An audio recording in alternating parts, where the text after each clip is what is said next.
Ora, muito boa noite. Estamos de volta para mais uma edição do Girassol Debate. Estamos também de volta ao nosso habitual estúdio, aqui no auditório estúdio da Rede Girassol, na Camama, já que na edição passada emitimos a partir da província de Benguela, mais concretamente no CFB Caminhos de Ferro de Benguela, onde estivemos também a emitir o nosso Girassol Debate e outros trabalhos a quanto da visita do presidente norte-americano Joe Biden. Hoje vamos falar sobre o Dezembro Vermelho. Quem tem medo da SIDA é o nosso tema central deste debate, tudo por causa do dia 1 de dezembro, o Dia Mundial de Combate à SIDA, assinalado na semana passada, dia 1 de dezembro, como já fiz menção, e por isso mesmo vamos estar hoje a refletir sobre estes desafios de combate à SIDA, quais os números, quais a realidade de Angola, qual a realidade de Angola neste domínio desta doença que é considerada a doença do século. Vamos então falar hoje sobre o Dezembro Vermelho, quem tem medo da SIDA. Para tal, contamos com vários convidados. Passo a cumprimentar a Adelma dos Santos, psicóloga clínica, especialista em saúde. Boa noite, bem-vinda. Boa noite. Muito obrigada pelo convite. Boa noite. Recebemos António Coelho, presidente da ANAS. Boa noite, bem-vindo. Boa noite para si, boa noite para todos aqueles que nos veem e nos escutam a essa hora. Recebemos igualmente, e sentados aqui à minha esquerda, João José. Desta vez parece não ter batizado, não é? Boa noite, bem-vindo. Boa noite, obrigado e sejam bem-vindos os colegas do painel. Muito bem, João José, que é virologista, e recebemos também em estúdio José Vandunin, diretor-geral adjunto do Instituto Nacional de Luta contra o SIDA. Boa noite, bem-vindo. Boa noite, obrigado pelo convite. Vamos a isso. Muito bem. A qualquer momento contaremos também com a participação de Jeremias Agostinho, especialista em saúde pública, também pediatra, que vai participar deste debate via Zoom. Ele que está neste momento numa das 18 províncias de Angola e que vai também participar deste programa via Zoom, como já aqui fizemos menção. E vamos começar exatamente por olhar para os números da SIDA em Angola. A Susana Ângelo preparou uma reportagem que emitimos na passada quinta-feira a falar exatamente dos números em Angola, qual é neste momento a realidade do país neste desafio de combate à SIDA. Vamos então acompanhar esta matéria e já voltamos para o debate aqui em estúdio. 320 mil é o número estimado de pessoas que vivem com VIH em Angola. Para os próximos anos, o que se pretende é alcançar as metas 95, 95, 95 para evitar as mortes relacionadas com a doença, o que pressupõe 95% das pessoas conhecerem o seu estado serológico, 95% das pessoas em terapia antirretroviral e 95% de pessoas que estejam em terapêutica tenham cargas virais suprimidas. Para isso, Reg Vaughan defende o fortalecimento dos programas de prevenção, assegurando que as pessoas têm mais acesso à informação como prevenir a transmissão do VIH e também a importância de fazer o teste do VIH para saber o seu estado.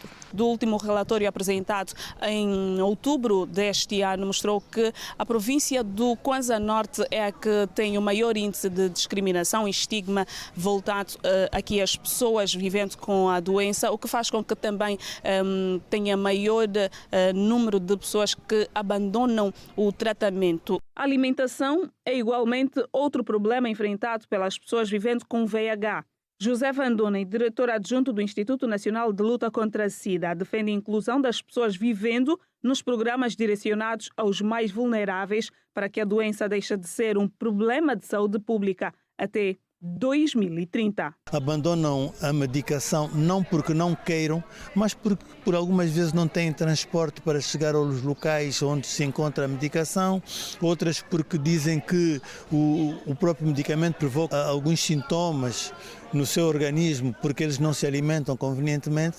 Nós temos estado a conversar no sentido de quando houverem aquelas ajudas, as pessoas vivendo com VIH sejam também incluídas, sejam tidas como pessoas carentes e prioritárias nestes programas de ajuda para que facilitem de facto o seu tratamento e a continuação do seu bem-estar. Questionado sobre a ruptura de medicamentos, José Vanduna esclareceu não haver. Avançou, por sua vez, que o problema reside na distribuição e, em alguns casos, desvios por parte de técnicos. É um problema de manuseio a partir da capital de província e sua respectiva distribuição pelas várias unidades de saúde, função da quantidade de pacientes que cada unidade de saúde controla. De forma muito pontual, temos queixas. Eu acredito que um técnico, uma vez ou outra, possa te levar uma quantidade de fármacos para dar ao primo que não quer. Principalmente o problema que temos é este: o primo que não quer dar a cara, o irmão que não quer que se saiba. E as organizações de pessoas vivendo com VIH no país vão estar mais sincronizadas com a criação de uma rede nacional. Demetrio Fernandes frisou que a plataforma visa promover a melhoria de vida dos seroprevalentes. Para que todas elas juntas consigam trabalhar em prol de um único objetivo, que é a melhoria do sistema de saúde, a mudança de vida para cada uma destas pessoas e também ir atrás, não é como fazem as outras organizações não governamentais, captar recursos para trabalhar para elas e para serem elas mesmas a desenvolver e a trabalhar dentro daquilo que é o segmento de vida delas próprias. A matéria da Susana Ângelo, que dá conta dos números da SIDA em Angola. A taxa de prevalência de VIH em Angola é de 2%. 2 em cada 100 pessoas entre os 15 e 49 anos de idade vivem hoje com a doença. Dr. José Vanduna, acompanhamos esta matéria. Gostávamos de começar pelo Instituto. Quais os dados, reflexões podem ser feitas à volta desta temática que trazemos hoje aqui em estúdio?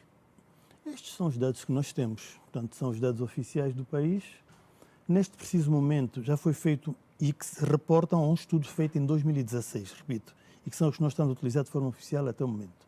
Acontece que este ano mesmo foi feito um novo inquérito de indicadores múltiplos que estão a ser trabalhados neste momento, porque já terminou. Então está-se a trabalhar nos dados para nova publicação e a partir deste momento, a partir do momento em que forem publicados os dados, nós estaremos então em condições de fazer outras prevenções, como é que é dizer, projeções, portanto, outras projeções. Mas tudo o que nós temos feito até o momento está baseado nestes dados que nós temos. Estas 320 mil pessoas que nós supomos serem seropositivas, que é equivalente a 2% da população. Temos consciência que as províncias limítrofes têm uma taxa, uma prevalência ligeiramente mais elevada que a do interior. Fala exatamente de... Cunene, quando Cubango, Lundas Norte e Sul, tem uma prevalência ligeiramente aumentada comparativamente à das outras províncias do interior. E pronto, isto é que depois no cômputo geral e tirando a média dá estes 2%. Sempre, claro, dividindo e tendo em atenção que há faixas da população que são especiais, nomeadamente as que nós consideramos mais vulneráveis, os LGBTs, os camionistas, os trabalhadores das minas, destes sítios onde há uma certa, entre aspas, maior promiscuidade e menos cuidado, que também têm taxas diferentes em relação a outra população. Mas no cômputo geral, depois de juntarmos tudo e fazermos todas as contas que são devidas em termos de estatística, dá estes 2% com que o país vive neste momento. António Coelho, estes números são também os da ANASO? Olha, eu devo dizer-lhe que não há dados da ANASO e do Instituto, há dados do país. Estes dados a que o Dr. Vanduna fez referência, na verdade, não são dados do último inquérito múltiplo de indicadores de saúde realizado em 2016, mas são dados do Spectrum, que é um instrumento do sistema das Nações Unidas, mais concretamente da ONU-SIDA, que nos permite estimar casos, né? E então, os dados que nós estamos a apresentar de 320 a 350 mil pessoas vivendo com VIH, dos quais 200 mil são mulheres, 35 mil são crianças, 35 mil são adolescentes e jovens. Do ponto de vista do tratamento, 52% de cobertura em adultos, 27% de cobertura em crianças. Quando olhamos para o corte da transmissão vertical, 16%, etc. Esses são dados do Spectrum, não é? Mas esses dados são dados que estimam a atual situação. O que nós pretendemos, de facto, e é o que o Dr. José Vanduna estava a referir-se, eu aqui estou a complementar o raciocínio, é que nós possamos viver de dados reais, de dados concretos. E o último estudo que nos trouxe estes dados, o INPS, foi realizado em 2016. Agora foi feito um novo INPS, mas os dados ainda não foram divulgados. Então, do ponto de vista prático, o que nós costumamos dizer é que os nossos dados são estimados e não representam a fotografia real. Estamos aqui a falar de dados que podem não ser verdadeiros porque não estão atualizados. 2016, estamos a falar de 8 anos. Estamos a dizer que os dados não são credíveis. E quando nós dissemos que os dados não são credíveis, nós temos elementos que nos ajudam a compreender essa informação. Por exemplo, nós estamos a registrar ruptura de antirretrovirais, ruptura de preservativos, ruptura de vários produtos de saúde. Em províncias, por exemplo, como Benguela e Kwanza Sul, que têm o apoio para a saturação do Fundo Global. Exatamente porque os técnicos nos dizem que a quantificação que é feita para a planificação dos insumos para essas províncias não é feita com base numa projeção real. E aqui a projeção real são os dados. Se os dados não são reais, né, nós, a princípio, não podemos ter uma quantificação acertada que nos permite gerir a resposta do ponto de vista da necessidade dos insumos. Então, isto é um elemento que os técnicos utilizam para justificar as várias rupturas que vão. Os políticos gostam muito do termo limitação, mas, na verdade, quando o paciente vai à unidade sanitária e não está lá o antirretroviral, para o paciente, este é um problema que se configura como ruptura. Está falando de uma questão de política ou de uma questão de escassez, de necessidade do paciente? Não, eu estou a falar dos dois momentos. E quero, por outras palavras, dizer que em saúde não se faz política, né? Portanto, ou há o problema e a gente trata o problema para partir para a solução, ou não há o problema e nós não encontramos a solução. Em relação à questão, por exemplo, dos preservativos, há uma discussão ampla que estamos a fazer hoje, a nível político e a nível técnico, mas a grande verdade é que o país não tem preservativos. E foi feito um exercício muito grande do governo, particularmente do Instituto Nacional de Luta contra a SIDA, para se repor os preservativos. Os preservativos que nós temos hoje não são preservativos genéricos, são preservativos comerciais, entre aspas, né? Estão a ser utilizados pelas pessoas para serem revendidos, quando a ideia, de facto, é que as pessoas usem esse instrumento como um principal meio de prevenção. Só para dar resposta a algumas das situações. Então, do ponto de vista geral, dizendo aos amigos lá em casa, a situação da SIDA é preocupante. E nós temos, como disse o Dr. José Van Dunen, focos de concentração geográfica da epidemia. Portanto, a nossa epidemia, apesar de ser generalizada, 2%, nós temos focos de concentração geográfica, fundamentalmente em algumas províncias, como Luanda. Luanda tem mais de 8 milhões de habitantes e 2% da sua população está infectado, que quer dizer que temos cerca de 126 mil pessoas vivendo com VIH na província de Luanda. Mas temos também outras zonas, como as Lundas Norte e Sul, o Mochico, o Cubango, o Cunene, e agora também uma província que nos preocupa, que é o Kwanza Norte, que fica no centro do país, né, e que tem uma média de 3%, superior à mediana, que é de 2%. Muito bem. Eu já vou passar a palavra também aos outros convidados, mas antes, Dr. Van Dunen, o Dr. António Coelho falava da escassez de preservativos e também de antirretrovirais. Um posicionamento do Instituto quanto a estas duas notas? Eu mesmo de sempre, o Coelho sabe. Mas antes de fazer uma retificação, cuidado ao dizer que os dados não são reais. Em verdade, o que se faz todos os anos é uma retificação com base no Spectrum. O Spectrum é um software que é apadrinhado pela ONU-SIDA. E é a ONU-SIDA quem costuma conduzir isso. Ou seja, nós temos um sistema de recolha de dados que nos dá um certo número de dados. E estes dados, depois de trabalhados e, claro, introduzidos neste software, que é o Spectrum, é que nos vai dando as projeções. Mas estas projeções andam o mais perto possível daquilo que possa ser real. E não é só Angola quem utiliza. Inicialmente, quando se criou o Spectrum, era para países que tivessem um déficit grande de recolha de dados. Nós temos vindo a melhorar ao longo dos tempos, é certo, ainda não temos o ideal. O ideal seria eu trazer para aqui o computador, carregar num botão e saber precisamente, neste preciso momento, qual era a fotografia do país. Mas são dados que nos têm permitido, de facto, fazer a extrapolação em relação, pelo menos, à compra de retrovirais e de coisas.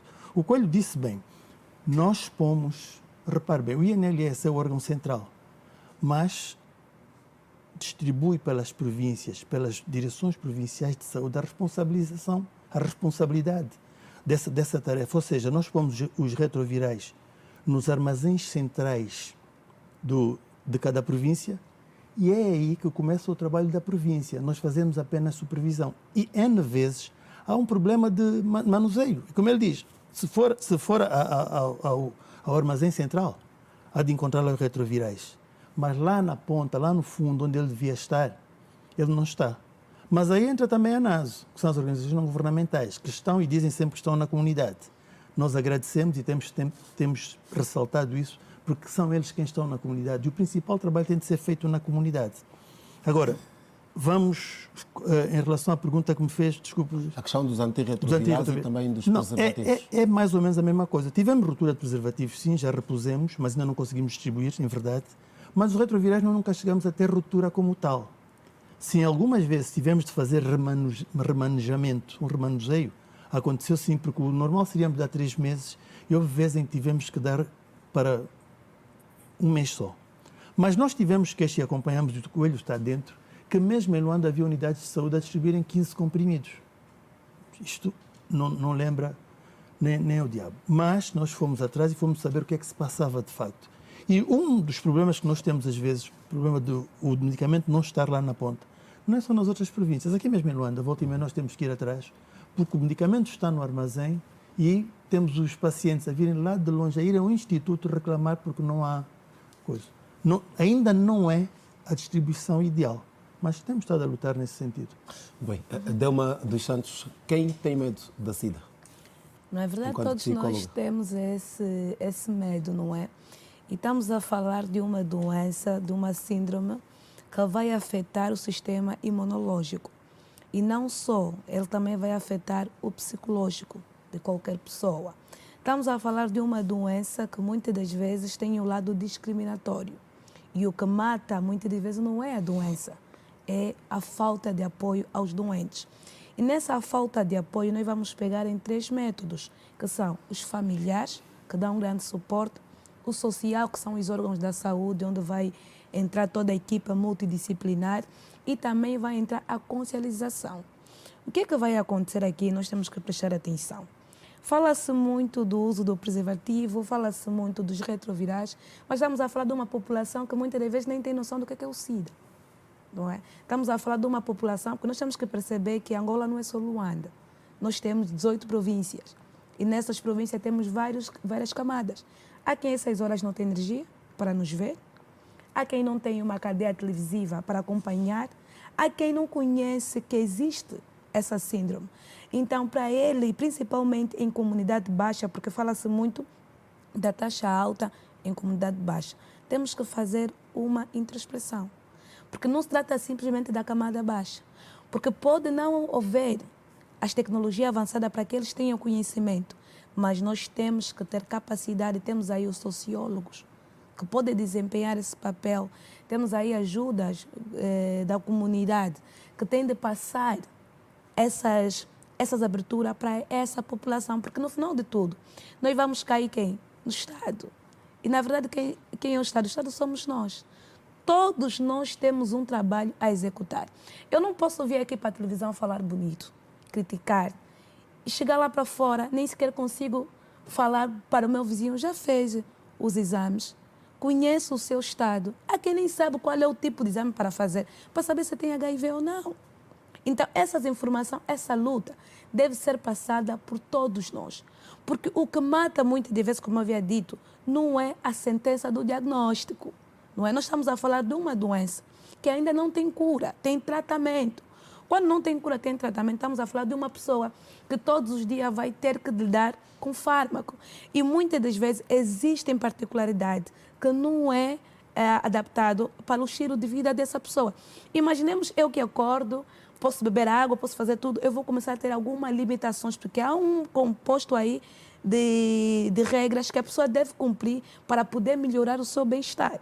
Nesse seu bem-estar, eu vou fazer aquilo que é os meus desafios diários. Os meus desafios diários não entra só eu, Delma, que possa vir a ser portadora. Os meus desafios diários vai ter o meu vizinho, que vai discriminar por eu ser portadora. E porque nós temos o tabu de não acreditar que a doença do HIV não é simplesmente passado pelo ato sexual. Aqui Se você falar que tem o HIV, muitos o que é que vão dizer? Não. Tem contato com vários homens, principalmente na camada feminina, onde há muito essa particularidade da discriminação. Então, o que é que vai surgir aqui? Nós temos que pegar e analisar, conversar com os nossos filhos, que o HIV, alguém que seja portador do vírus do SIDA, não é alguém que simplesmente tem o contacto sexual.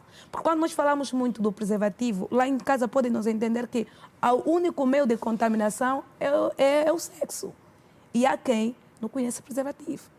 E há quem vive em uma camada que o sexo é um desporto ativo. É o lado dele vai pegar em si e vai dizer, pronto, é o meu espaço de lazer. Porque ele não tem nada mais a fazer. Então, nós temos que analisar esse ponto, fazer perceber que as doenças sexualmente transmissíveis, como o HIV, que é um dos pressupostos do sexo, não é.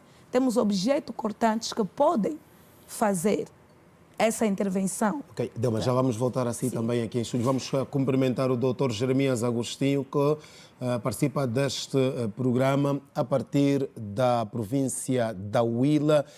Dr. Jeremias Agostinho, muito boa noite, bem-vindo ao Girassol Debate. Hoje estamos a falar do Dezembro Vermelho. Quem tem medo da SIDA está numa província que, em outros tempos, também esteve no leque das mais preocupantes. Qual é hoje a realidade da Huila? Bem, boa noite, Alberto Capitão, boa noite extensivo a todos os colegas no estúdio e aos telespectadores. Nós estamos a falar de uma pandemia, na verdade. O VIH-Sida ainda continua a ser uma pandemia. E a nível do nosso país, então, o número é elevado, já foi abordado, se na verdade os dados que nós temos são satisfatórios e se são reais, eu partilho da ideia segundo a qual esses dados, infelizmente, ainda não representam a realidade da doença no nosso país.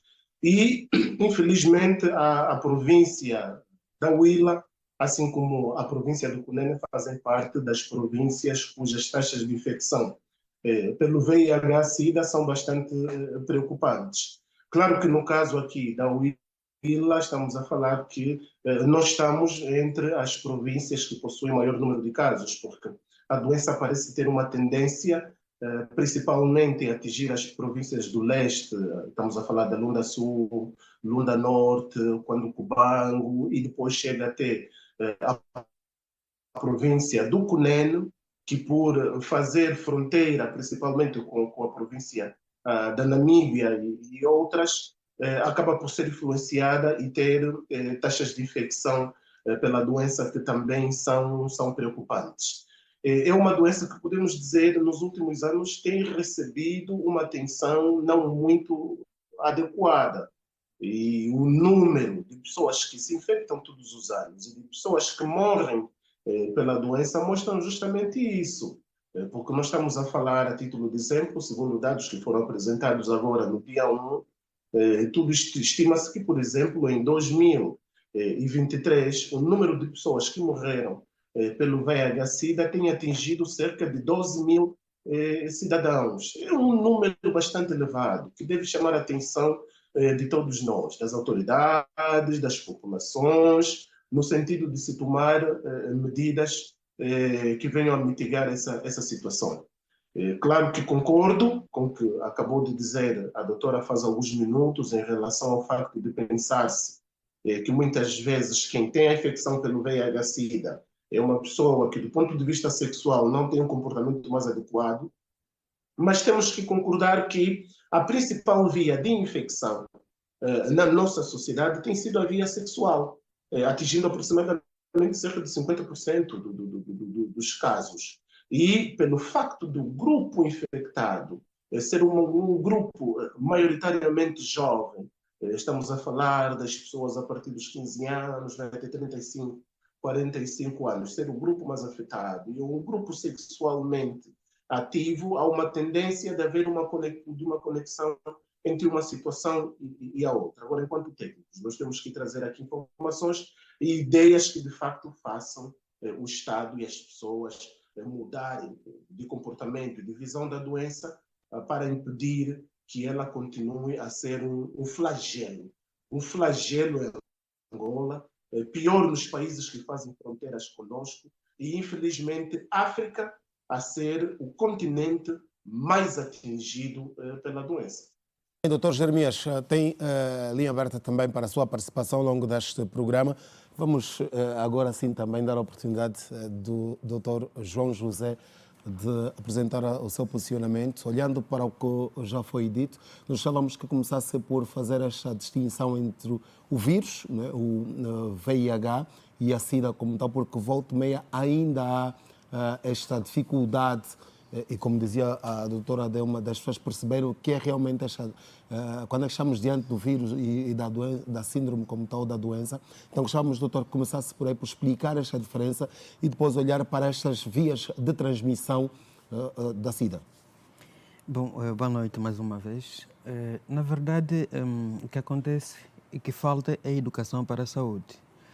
Essa educação para a saúde, no caso, a saúde pública podia trabalhar mais nesse aspecto, porque olha, nós estamos aqui a falar sobre HIV, mas o tema está quem tem medo do SIDA. Uhum.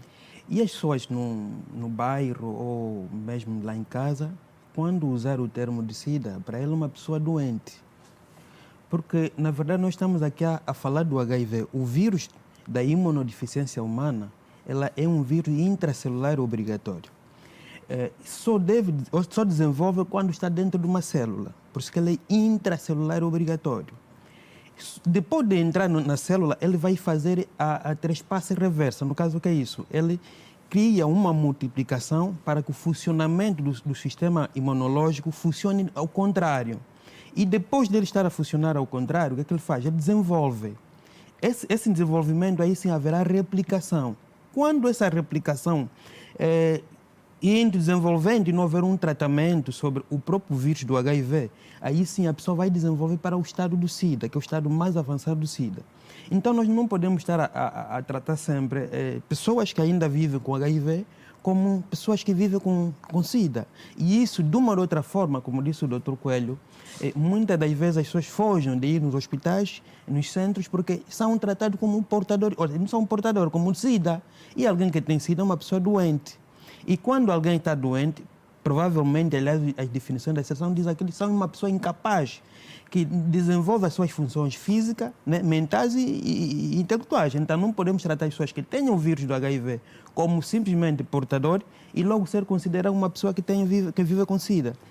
E esse estado tem dificultado as pessoas, que às vezes têm um perfil, tem uma imagem a velar pelo país ou pelos trabalhos e ir a um hospital, a uma clínica, para ser chamado de um portador do SIDA.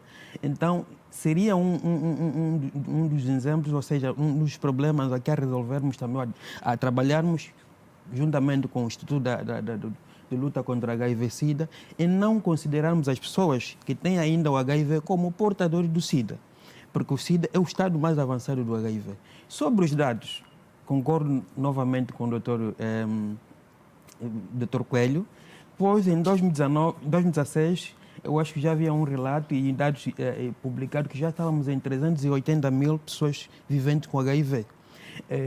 E esses dados que hoje aqui estão a divulgar, logicamente, que são dados que ainda não estão bem publicados. E, aliás, a dificuldade também acho que acontece por falta de ter banco de dados. Acredito que nós não temos um banco de dados cá em Angola e no Instituto para poder, então, dar os dados reais sobre as pessoas que vivem com HIV. Porque, dia após dia, tem aparecido muitas pessoas que vivem com HIV e muitas delas não fazem os testes. Doutor, aqui falava desta diferença do HIV ou do VIH, né? e do SIDA como tal. Quando é que estamos realmente diante de um e de outro? Há um tempo determinado para deixar o estágio do vírus para a doença como tal? Existe sim. Normalmente, quando a pessoa é infectada com HIV, ele tem máximo 7 a 10 anos. 10 anos, isso essa pessoa não está a tomar os antirretrovirais. Porque os antirretrovirais têm a função de inibir a replicação do vírus. Ou seja, a pessoa que fez os antirretrovirais fez para negativar a carga viral. Quando eu digo carga viral, estamos a dizer o quê? São as cópias do vírus que, quando o vírus entra no organismo, replica, né? Que é a multiplicação. E quando tomam os antirretrovirais, esses comprimidos inibem elimina o vírus a não replicar. E não replicando, a pessoa vive o tempo suficiente. Não tem uma data de expiração, como diz o Lagum, vai viver 10 ou 15 anos e depois vai morrer. Não. Mas se a pessoa for infectada e fica 10 anos ou mais de 7 anos sem tomar nenhum tipo de medicamento para inibir o vírus do HIV, ela aí sim pode desenvolver aos 10 anos após serem contaminados, dependendo do estado imunológico e como é que os anticorpos, ou seja, o sistema imunológico vai reagir contra o vírus. E aí, depois de 10 anos, ele pode desenvolver o estado que é o síndrome da imunodeficiência humana adquirida. Então, aí sim, vai para o estado mais avançado do que é chamado SIDA. Muito bem. Sim? Eu quero só completar, porque estamos a falar para uma audiência que está atenta e sobretudo, porque esta questão da SIDA, depois da entrada em cena da Covid, passou para segundo plano. Deixou de ser uma prioridade. Em termos de políticas públicas, é isso? Em termos de políticas públicas, né? Em termos, sobretudo, de agenda política, né? Deixou de ser uma prioridade. Agora que a situação da Covid está mais ou menos controlada, nós estamos a tentar... enfim, resgatar o compromisso da luta contra a SIDA, então é preciso focalizar algumas questões que me parecem importantes. A primeira é dizer lá em casa que nós estamos a falar de uma doença que não tem cura nem vacina. Portanto, a SIDA, apesar de estarmos a falar no tratamento da doença, não é? O tratamento não significa cura. Portanto, os antirretrovirais a que o doutor faz referência, e como ele disse, e bem, são drogas que prolongam o tempo de vida do paciente, não curam. É preciso fazer essa diferença, porque algumas pessoas às vezes dizem, não, eu agora estou mais ou menos com a situação controlada, porque estou a fazer antirretrovirais e já não vou ter outro problema, não. Os antirretrovirais, você está a tomá-lo, é verdade, mas ele vai prolongar o seu tempo de vida, mas não lhe vai dar cura, seguramente. A outra questão importante para passar lá em casa está relacionado com o conhecimento e a informação que a comunidade deve ter do ponto de vista da prevenção. Nós estamos, infelizmente, e este é um debate que fazemos todos os dias com o Instituto e com outros atores, nós estamos, infelizmente, num país que está a priorizar a resposta medicalizada. Aqui em Angola, felizmente, o governo angolano faz chegar ao paciente os antirretrovirais a custo zero, que é um ganho. Portanto, as pessoas não precisam de pagar para beneficiarem da terapia antirretroviral. E também é um ganho a partir do momento em que criamos condições para que todos aqueles que forem identificados como pessoas vivendo com VIH possam entrar imediatamente para o tratamento de acordo com a recomendação da OMS.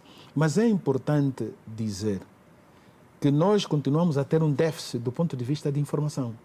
Continua, apesar das campanhas públicas que fazemos, continua a faltar informação e continua a faltar conhecimento na comunidade sobre as medidas de prevenção, né? E quando nós acentuamos as ações de prevenção, fundamentalmente na observância da utilização do preservativo, é exatamente porque, como disseram aqui os colegas do painel, não é? A via de transmissão sexual será a principal via. Há outras, seguramente, mas a principal via de transmissão é na África subsaariana e também em Angola é a via sexual. E então, o principal meio de prevenção é o preservativo. E nós estamos a fazer agora circular uma espécie de abaixo-assinado para a Sua Excelência o Presidente da República, onde estamos a solicitar que, para além da resposta medicalizada, da resposta hospitalar, possamos também olhar para a resposta preventiva, que tem custos muito baixos. E já está provado que é mais barato, não é, combater a SIDA do que continuar a permitir que ela vingue, né, e nos crie problemas até 2030.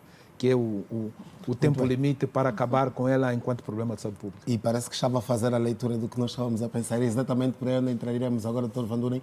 2030 é o ano para que o SIDA deixe de ser um problema de saúde pública.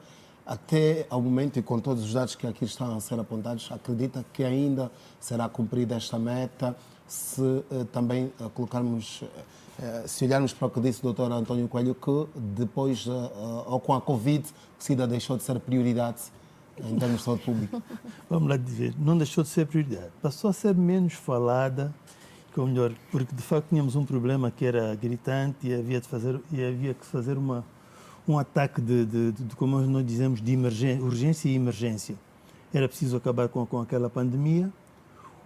Porque eu vou dizer mais, o programa de luta contra o SIDA, e a ANASO está presente e sabe, acompanhou, nunca morreu. Foi dos poucos que não deixou de ter orçamento, não deixou. As organizações que aqui estão, os famosos parceiros que nos ajudam, ONU, SIDA, FNUD, FNUAP, UNICEF, fizeram um esforço tremendo para pôr aqui as drogas. Nós nunca deixamos.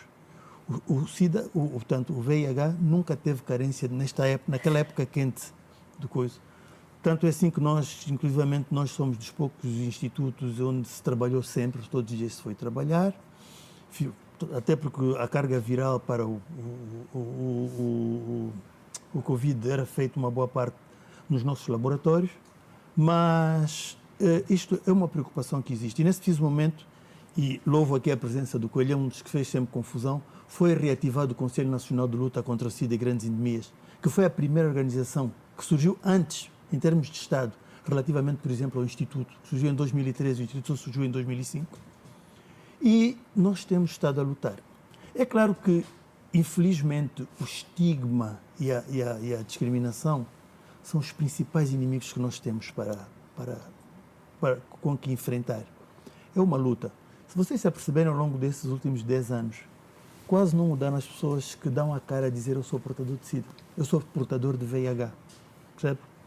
Portanto, as pessoas continuam a esconder-se, as pessoas continuam a defender-se, no fundo, né?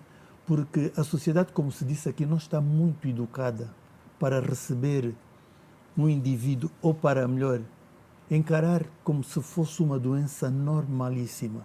Porque isso tem a ver também com a história do aparecimento da doença. Mas é uma doença normal? Nós podemos, porque quando nós estamos a dizer que vamos acabar com ela, que vamos terminar com ela como um problema de saúde pública, quer dizer que estamos já num patamar de controle, que nós podemos controlar a doença. Está-se já a trabalhar em vacinas, está-se a fazer injeções atualmente, mas está tudo experimental. Mas em termos do tratamento que nós temos neste momento, já é possível controlar. Claro que aí está outro fator importante. Angola faz parte também da Aliança Mundial para a Prevenção do SIDA. Nós também pertencemos. É uma aliança que a ONU-SIDA criou há uns bons anos atrás, mais de 5 anos, se não me lembro, quando fomos a Genebra. E Angola foi incluída nesse grupo. Eram 25 países que foram escolhidos porque eles achavam que estavam a ficar para trás. Aquele termo, não deixar ninguém para trás, Angola estava nesse grupo. E também entramos para esse grupo. Agora, estamos bem em relação à prevenção? Não estamos.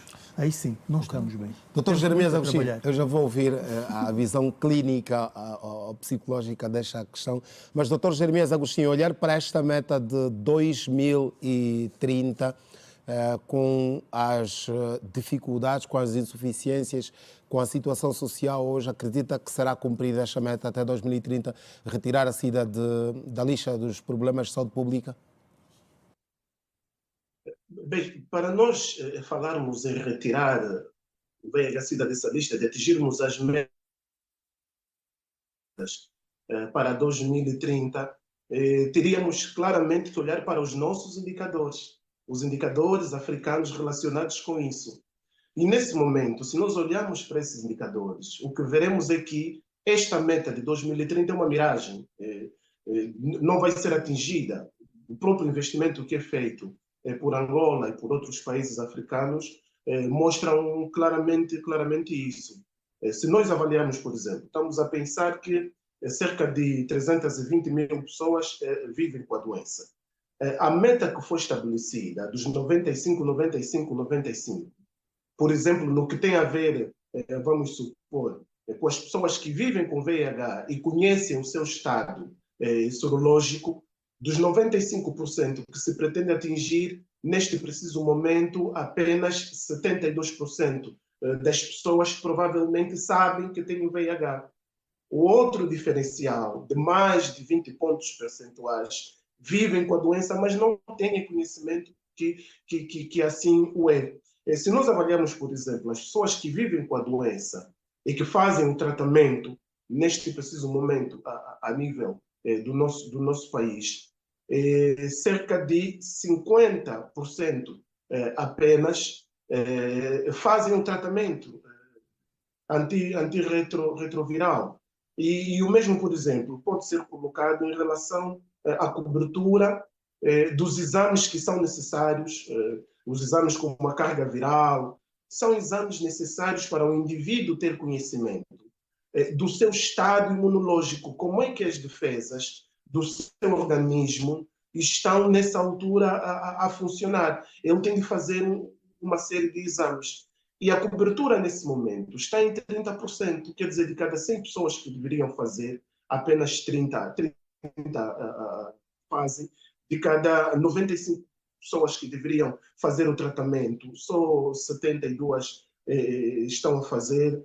Então, este grupo de informações nos faz pensar que nós não vamos atingir essa meta até 2030. A própria Organização Mundial da Saúde tem conhecimento disso e já está a trabalhar em outras metas para nós atingirmos melhores resultados em relação ao VIH-Sida. Ora, o Dr. José Vanduni, por exemplo, o Dr. José Vanduni falava sobre a questão da prevenção, mesmo o meu grande amigo, o meu grande camarada, o Dr. Coelho também fala sobre isso. E no que tem a ver a prevenção, nós estamos um pouco atrás em relação a alguns países africanos, por exemplo. Nós não temos ainda na nossa rede pública um medicamento essencial, por exemplo, que é o PrEP, não é que é um medicamento profilático, que ajuda muito nesse aspecto de evitar que uma pessoa, trabalhadora de sexo ou não, que vai manter uma relação sexual desprotegida, tenha a doença. As pessoas não têm acesso a essa medicação. Os profissionais de saúde possuem. Quando um profissional de saúde, por algum motivo, tem um ferimento com um objeto perforocortante que usou quando esteve a atender um paciente seropositivo, ele vai ter acesso a essa medicação. Mas a população não tem. E vejamos, na América, já mesmo para concluir, na América, em muitos países da Europa, não é? Com esta medicação, com os exames e com o tratamento que fazem, eles têm uma população tão grande, com uma carga viral quase indetetável, que a doença deixou de ser uma preocupação. Ela passa a ser uma preocupação para a África porque nós não estamos a conseguir atingir esses níveis. E aí a meta 2030 é para jogar para o balde e começarmos a procurar outras metas para atingirmos o que realmente queremos em relação ao VIH-Sida. Provavelmente voltaremos a falar sobre estas metas no segundo bloco. Antes mesmo do intervalo, doutora Delma, rapidamente, qual é a sua visão quanto a estes desafios que passam pela diminuição do estigma, da discriminação, para que as pessoas possam aceitar o estado de saúde e depois avançar para o tratamento? Pronto, esse desafio não vai ser simplesmente unilateral. Por que eu digo isso e dizer que até 2030 realmente não será possível? Eu estava sempre a frisar que Angola não é só Luanda, não é? E nós temos línguas nacionais de pessoas que precisam passar essa informação, ter conhecimento a partir desse meio de comunicação. Embora que eu esteja aqui a falar, pronto, mas lá em casa tem alguém que fala quimbundo, fala umbundo, fala fiote, tem outras línguas e essas pessoas não têm noção dessa informação. Para falarmos nessa abertura, e nós às vezes fazemos comparação de uma realidade totalmente diferente. Em América, que é uma realidade diferente, a educação sexual, o Estado já vem aprimorar desde a terra-idade. E nós, o africano, vou falar na nossa cultura, ainda temos um tabu sobre a sexualidade. É agora que nós, os pais de hoje, conseguimos falar com os nossos filhos. Nós estamos aqui, eu creio que aqui a maioria, não sei se tem aqui alguém que o pai colocou-lhe sentado para falar sobre sexo. Ou a mãe. Então, nós ainda somos enraizados por um lado cultural, em que falar do sexo para o filho acaba por ser um desrespeito. Enquanto que em outras realidades, eles não têm assim, tanta cultura, a forma a propagar essas informações. Então, neste lado, tudo que a gente puder fazer, nós temos que pegar. Porque no meio de prevenção, se queremos dar uma cura, não é um projeto mais alargado, até 2030. Eu faço parte do Clube dos Médicos em Angola, já parabenizar o clube. Nós vamos até os confins da terra, digo assim. E muitas das vezes lá não tem um assistente social. Quando nós saímos de lá, nós trabalhamos aqui em Luanda, a maioria, embora seja um clube nacional, não é? Mas quando saímos de lá, qual é o assistente social que vai? Temos jovens, não é? que estão lá. Terminar, temos que ir a intervalo. Sim, temos jovens que estão dentro da sua cultura, distante, não é? Daqui. E o Estado podia muito bem aproveitar esses jovens que falam as línguas, formar, não é? Para poder contribuir, porque temos que juntar forças. Até a Delma aprender a falar o quimbundo, o quicongo, todos os dialetos. Quantas pessoas é que perderam essa informação? Muito bem, nós vamos dar sequência a esta abordagem, mas daqui a pouco temos rapidamente de fazer um intervalo. Daqui a pouco vamos olhar para esta carga viral, a questão dos exames de que falava também o Dr. Jeremias Agostinho e dos desafios, trabalhos que ainda precisam ser feitos para que a SIDA deixe de ser realmente um problema de saúde pública em Angola. Vamos ainda claramente olhar para este desafio de 2030. É um intervalo rápido, voltamos daqui a pouco. Este é o seu programa Girassol Debate.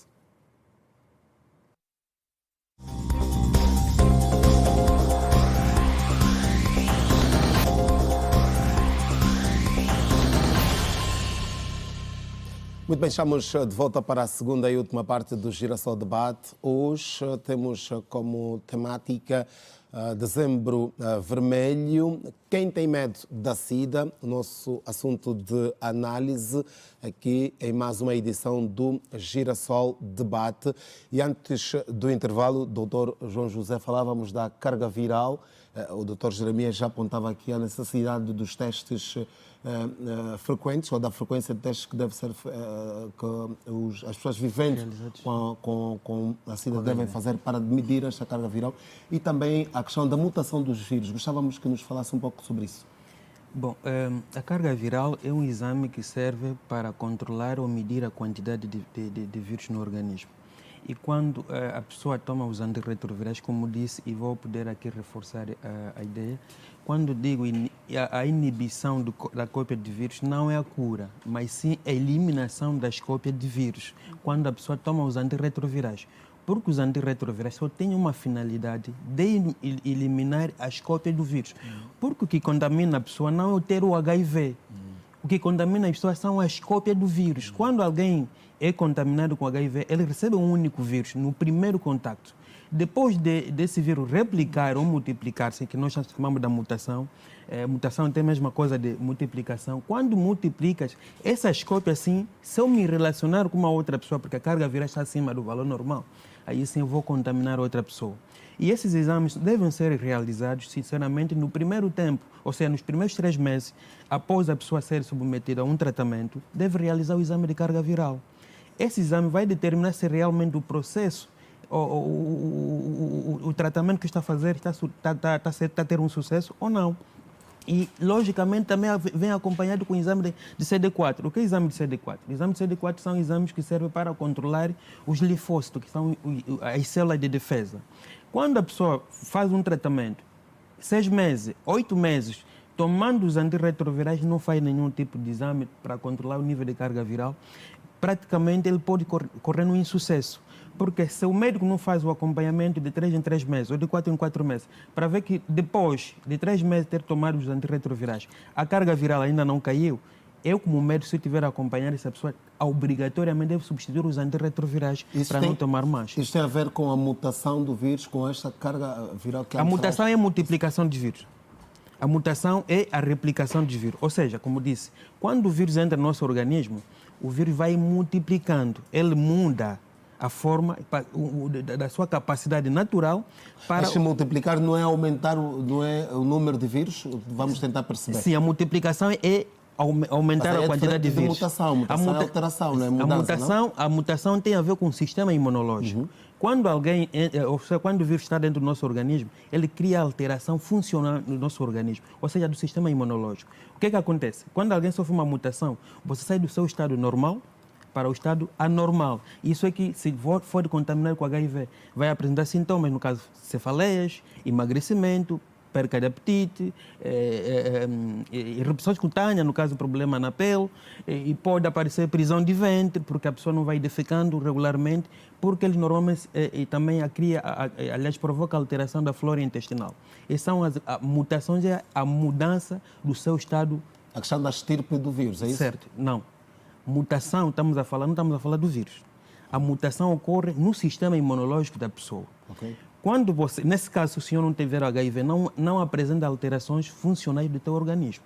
Mas quando ele entra no teu organismo e altera o trespasse reversa, que é o enzima do trespasse reversa, esse enzima do trespasse reversa é que bloqueia a multiplicação, ou seja, a mudança do estado normal para o estado anormal.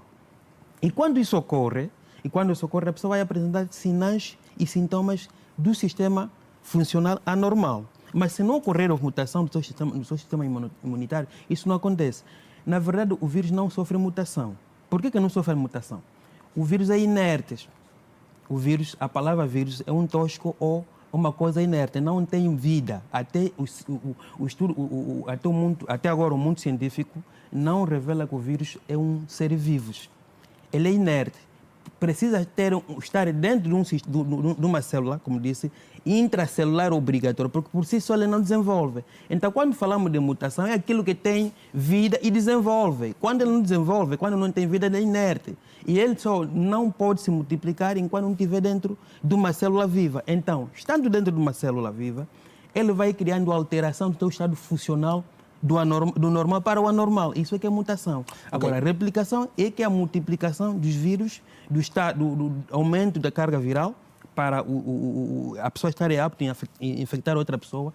Esse é o ponto que uma vez eu disse em uma das entrevistas, que até aquelas pessoas que são normalmente acusadas que contaminou mais de 20 ou 15 pessoas porque é portador do vírus HIV, era necessariamente saber primeiro o nível de carga viral. Ok, vamos falar sobre isso mais daqui a pouco. Dr. Jeremias Agostinho, vamos também ouvir o seu posicionamento sobre esta questão da mutação do vírus e da multiplicação. Quando é que estamos diante de uma ou de outra, para podermos avançar para outras questões? Trata-se da mesma coisa ou é diferente? Não, é preciso aqui esclarecer algumas informações para depois as pessoas em casa não ficarem com uma percepção um pouco errada. Quer dizer, nós falamos em multiplicação, e aí o doutor esteve muito bem a falar sobre multiplicação, quando, por exemplo, mantemos relações sexuais com uma pessoa que tem a doença, essa pessoa vai passar o vírus para nós e no nosso corpo o vírus entra para o que nós chamamos de célula e naquelas células ele aproveita para se multiplicar. Como o próprio nome diz, quer dizer que a partir de um vírus vão surgir 2, 3, 4, 5, 6, 7, 8, 20, 30 e lá em diante. Isto é multiplicação.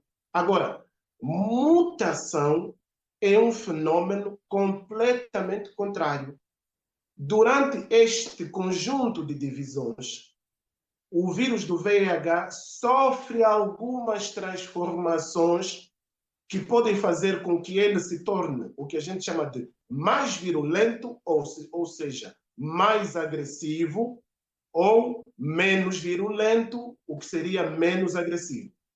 No caso do VIH, o facto de ele sofrer constantes mutações para tentar ludibriar, para tentar fugir, para tentar se adaptar à medicação que nós fazemos, é que tem sido uma pedra no sapato para que até agora consiga-se uma vacina efetiva para a doença, porque ela sofre mutações com muita frequência. Olha, inclusive na Holanda, há um tempo, surgiu uma outra variante do vírus do VIH, porque a variante inicial da doença não é a mesma até hoje.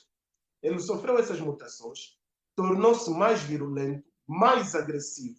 Alguma medicação vai deixando de fazer efeito e o que nós chamamos de carga viral, ou seja, a quantidade de vírus que a pessoa tem no seu organismo aumenta. Ok? Então, era isso que eu queria esclarecer. Agora, se nós falarmos da nossa realidade, vamos pensar. É a mesma variante que nós temos hoje desde a descoberta da doença, foi por volta dos anos de 1985 que nós descobrimos, que se descobriu a doença? Claramente que não. Temos condições internas para seguir a evolução das mutações do vírus, nós internamente não temos. Não temos laboratório de nível 4 que nos facilite seguir com frequência estas mutações que o vírus vai sofrendo. Isto é preciso esclarecer. Doutor José Vanduni, nesta questão da variante, e o doutor Jimenez dizia que não temos laboratórios, mas até desde que foram descobertos os primeiros casos em Angola, já é possível saber quantas variantes deste vírus Não, as foram principais nós temos identificadas? o VH1 e o VH2, que nós temos a circular. Mas dentro destes vírus há também uma série de mutações. O que nós estamos a tentar fazer neste momento é que estamos a elaborar um protocolo. E nós já fizemos há uns anos atrás um estudo. Fomos apoiados pelos brasileiros, né? Tiveram que levar os produtos e as amostras para o Brasil para trazer, para ver se nós estávamos, porque nós estávamos preocupados com o facto dos pacientes virem dizer que o medicamento não estava a fazer efeito.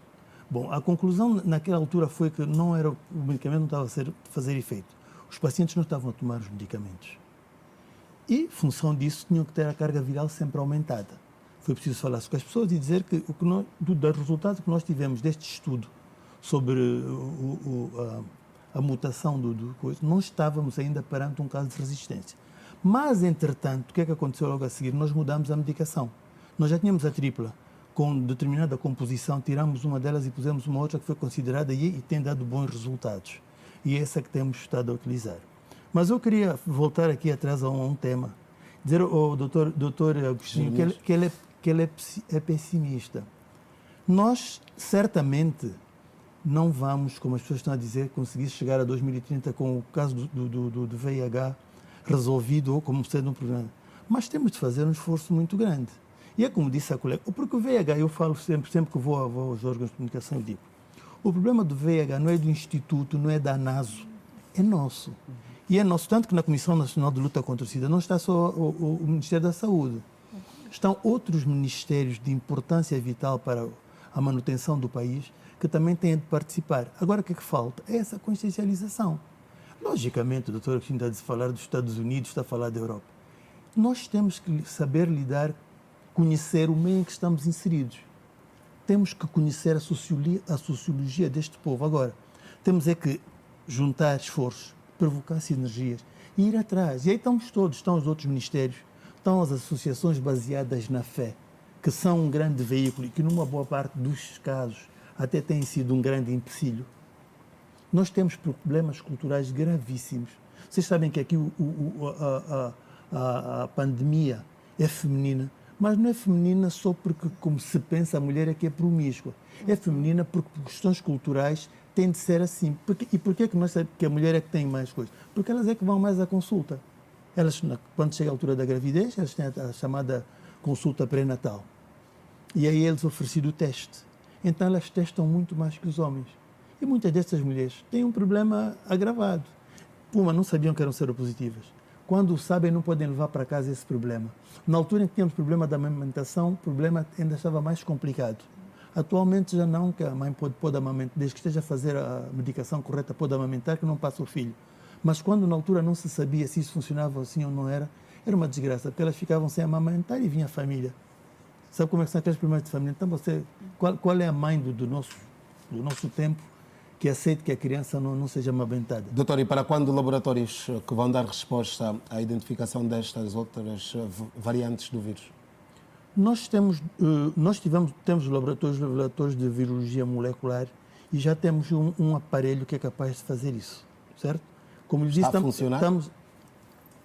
Está instalado, pelo menos, não, porque ainda não fizemos, estamos a montar um estudo, estamos a ser apoiados pelas organizações não governamentais, que é um estudo de resistência que deverá arrancar o próximo ano, porque está a ser acabado agora o protocolo, para que nós arranquemos já a partir de janeiro com este estudo, que também nos interessa, para sabermos de facto quais são as estirpes que temos aqui e qual é o grau de resistência em que podemos estar inseridos. Aparentemente parece que tudo está a correr bem, mas de achismos não vivem os cientistas. Isso é um problema científico importante e que pode levar e que põe em perigo a saúde da nação. Então nós temos de trabalhar com dados, não podemos lançar só. Mas vamos fazê-lo. Doutor António Coelho vai ter a palavra, mas antes deixa só passar. Eu queria só dar um minuto ao doutor Jeremias Agostinho para percebermos se tem um posicionamento diferente. Se é uma questão de pessimismo ou de realismo quando falava das metas que deverão ou não ser alcançadas até 2030. Bem, em saúde pública, Alberto Capitão, em saúde pública nós não acreditamos em milagres. Nós trabalhamos com os dados que se têm disponíveis, fazemos uma avaliação da evolução desses dados e, a partir daí, conseguimos chegar a uma conclusão. A título de exemplo, vamos supor, em questões de investimento, o investimento atual para as medidas de prevenção ao VIH-Sida, que constam do orçamento geral do Estado, de forma preocupante, eles vêm sendo reduzidos, o que, de certa forma, não é bom quando nós estamos distante das metas que queremos atingir.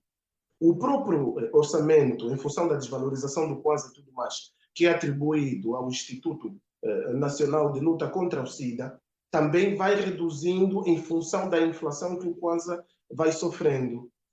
Já vimos, e falou-se sobre isso, por exemplo, na questão informação, que hoje fala-se menos sobre VIH-Sida, mesmo nos meios de comunicação tradicionais, na rádio, na televisão. Nós, inclusive, na televisão pública de Angola, não é uma televisão concorrente, mas enfim, havia um programa todas as sextas-feiras que falava sobre VIH-Sida e que quase nenhum de nós perdia, porque aquilo era apresentado em forma de peça teatral.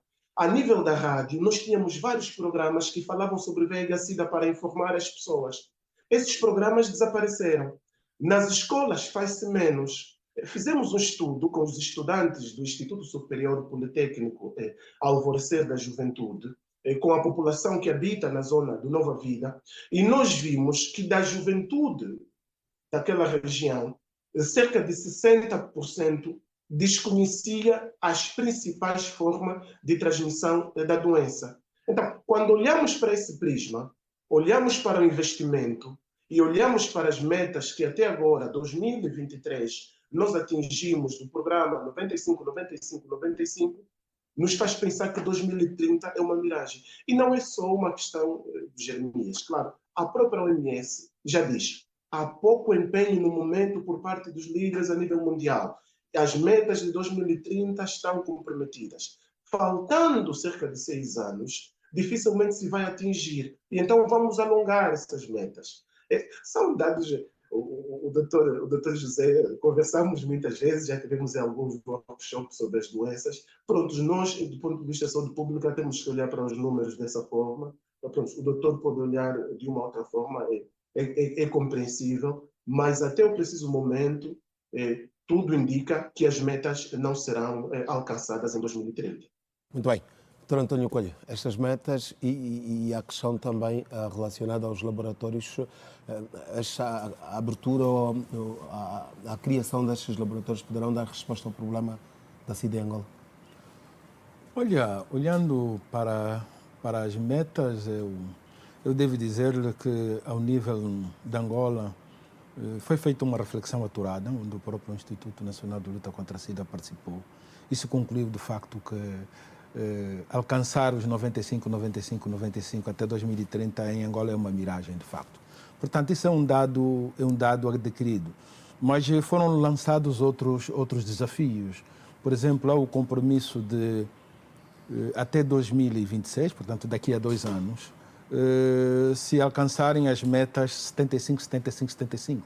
Portanto, o compromisso do país é trabalhar para que até 2026 75% das pessoas que vivem com VIH conheçam o seu estado serológico, 75% das pessoas que conheçam o seu estado serológico tenham entrado para o tratamento e 75% das pessoas que tenham entrado para o tratamento tenham supressão viral. Portanto, esse é o novo desafio no âmbito do Plano Estratégico Nacional 2023-2026 e nós todos estamos a arregaçar as mangas e declarar uma guerra aberta contra a epidemia.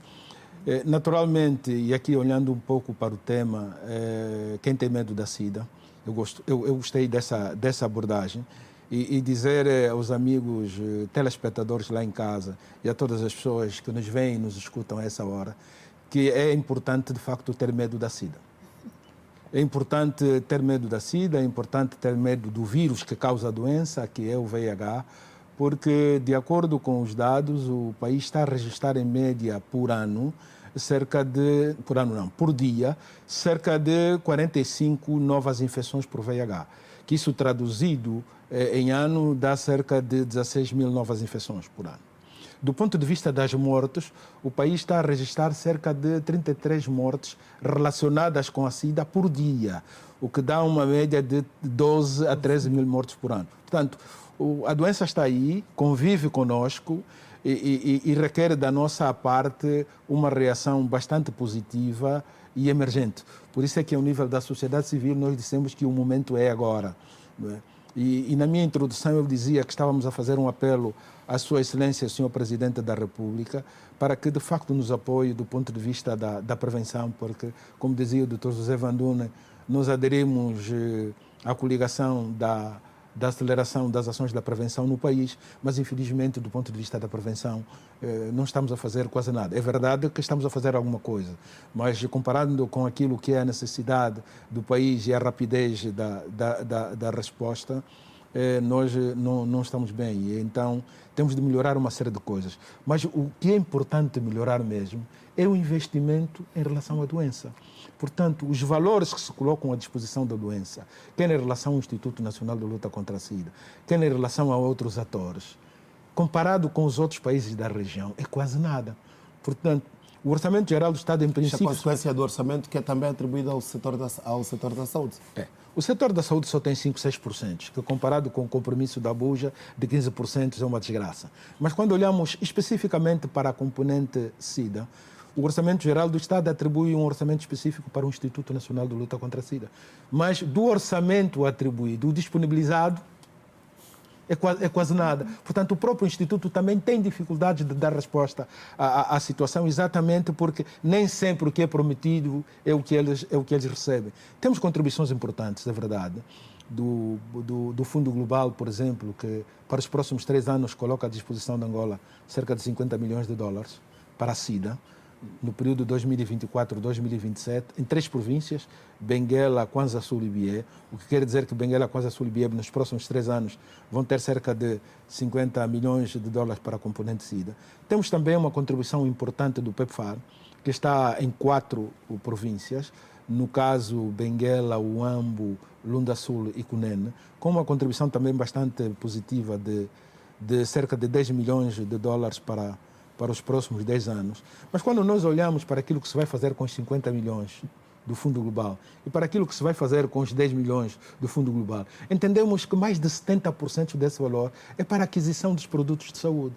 O que resta para as intervenções, quer do ponto de vista comunitário e não só, é de facto um valor ínfimo. Então nós temos que, ao nível do país, retrabalhar as mentes, fundamentalmente no âmbito da resposta da responsabilidade social, para fazer que o setor privado, que está num desgaste muito grande, é verdade, mas ainda assim tem alguma disponibilidade, e o próprio Estado, porque é preciso começarmos a olhar com olhos de ver para a resposta doméstica, para a contribuição doméstica. O próprio Estado tem aqui que de alguma forma, reagir e colocar alguma verba à disposição. Nós estamos agora nas jornadas alusivas ao Dia Mundial da SIDA, que começou no dia 15 de novembro e termina agora no dia 15 de dezembro. E é uma desgraça. Falta tudo. Faltam antirretrovirais, faltam preservativos, faltam reagentes, falta tudo.